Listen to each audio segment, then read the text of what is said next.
Hi, this is Dr. James from Crossbridge Education. Today I wish to talk about education, particularly in the form of schooling, and what that particularly means. I think that education is often linked to learning, but in so being linked, that in itself is a type of propaganda. I think the link with regards to learning and education is actually quite broken. Learning, I judge, happens naturally and can be said to do so, which is why, for example, one might say if they are a wise parent, they'd be careful as to who their children spend time with, as they are aware that their children will learn habits and behaviors as a result of who they're around.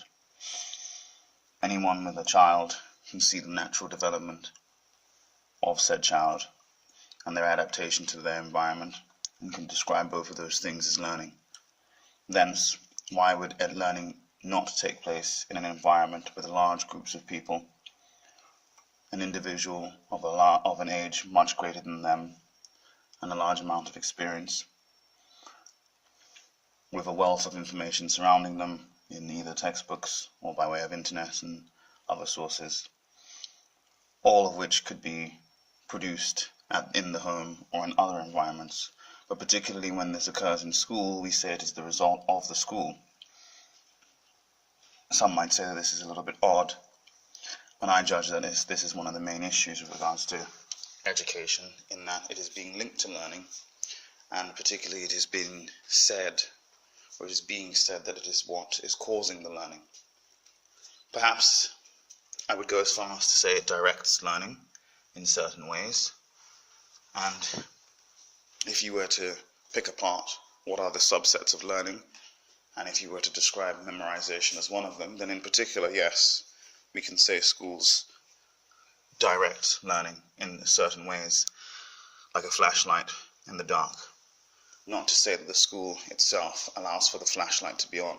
What I believe that the schools generally do in terms of education could be said to be a group of about 5 or 6 things that occur, and that I believe are the main reasons for the education.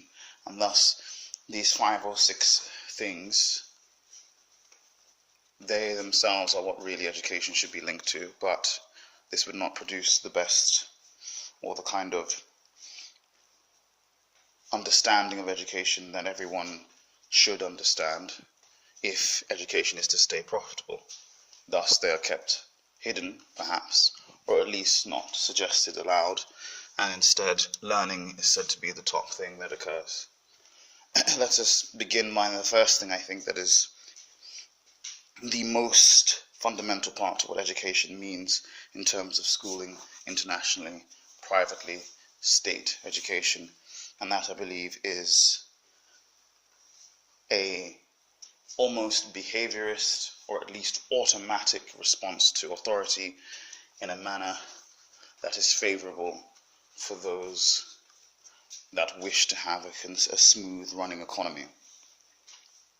When I say smooth running economy, I don't mean one that is beneficial to everyone, such seen as if you take into account such things as GDP, and the fact that although governments and many individuals might suggest that GDP is a measure of the extent to which an economy is advantageous or is doing well, wherein GDP can be influenced by quite negative concepts, as it literally could be, for example, improved by such things as an increase in the number of prisons and thus the number of jobs involved in said prisons. Now, thus, to reiterate, when I say a smooth running economy, I believe what the most important part is individuals that will listen to authority and go about their day in a non-entrepreneurial fashion, working for corporations and staying in certain positions in the hierarchy such that things move on smoothly. And I believe that is one of the fundamental parts of education. And I suppose, in a sense, there is the contradiction in that could be said to be learning, but learning in a way that I believe is a little bit more twisted than the way learning is defined when a parent comes to the school to visit, for example. The first thing I judge people develop is an automatic response to authority that is advantageous for the authoritarian. How, if you were to produce research, would you measure this? Let's say you wanted to produce a random controlled trial to find out the extent to which schools, different types of schools, for example, had implemented this automatic response to authority. How would you do that? Or what would you measure?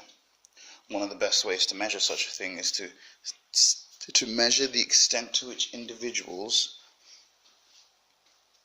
will obey rules that may not be advantageous, or at least have no possible advantage in the long-term goals of the students in the school. Stupid rules, for example.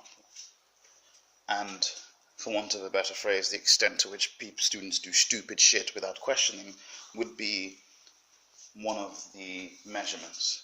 So you would randomly select a large number of schools, go in, and your measurement tool would be to decide what policies and rules are available, and perhaps rank them in terms of stupid shit, and see to what extent students are obeying said stupid shit, and what is implemented if said students don't obey that. And you will find that relative to, say, other organizations, that which is not schools, perhaps there is quite a lot of obedience as these young minds are molded to suggest that it is advantageous and will receive praise for doing so. Another thing that I would suggest happens, that was number one. Number two, to move swiftly on, would be said to be the labeling function. Students are labeled, and said labeling allows for people to be pigeonholed into certain positions in the hierarchy. Those at the top of the hierarchy, by way of feeling superior, by way of noticing that it is a negative to have lower grades, for example, perhaps even by way of humiliation and shame, therefore have a less chance of playing with said lower students, less breeding with lower students later on, superiority complex. And those that are at the bottom obtain a label for life, a scarred self-worth, if you will. They are educated to their level. They are not extended, perhaps, and if so, they're extended in a manner that does not allow for them to move within their hierarchy. And so it is a class labeling, perhaps, wherein class might be a bit of an exaggeration, but it is the beginning of the labeling process, for which the individual will stay there, having been scarred by a set label for the rest of their life, again allowing for the smooth economy or smooth economic processes to occur post-education. And this labeling system is done by way of testing, and the tests are said to be a depiction of intelligence and even their capacity to be worth something later after school. I believe I should leave it there, because I do not want to just talk for too long, but I would say that will do for now in regards to what I judge, or where this will do for now in terms of laying out a scheme as to where we are going.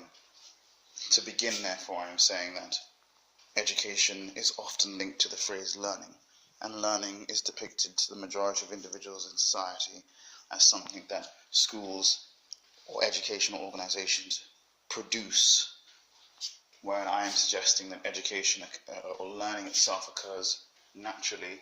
Schools direct where that learning takes place, if anything, sometimes dimming the torch of learning, wherein their main goal would be a bastardized definition of learning and more of a requirement to produce an automatic response to authority, to label and pigeonhole said individuals, scar them such that they stay within their pre-decided structures for the rest of their lives, preferably. Thank you.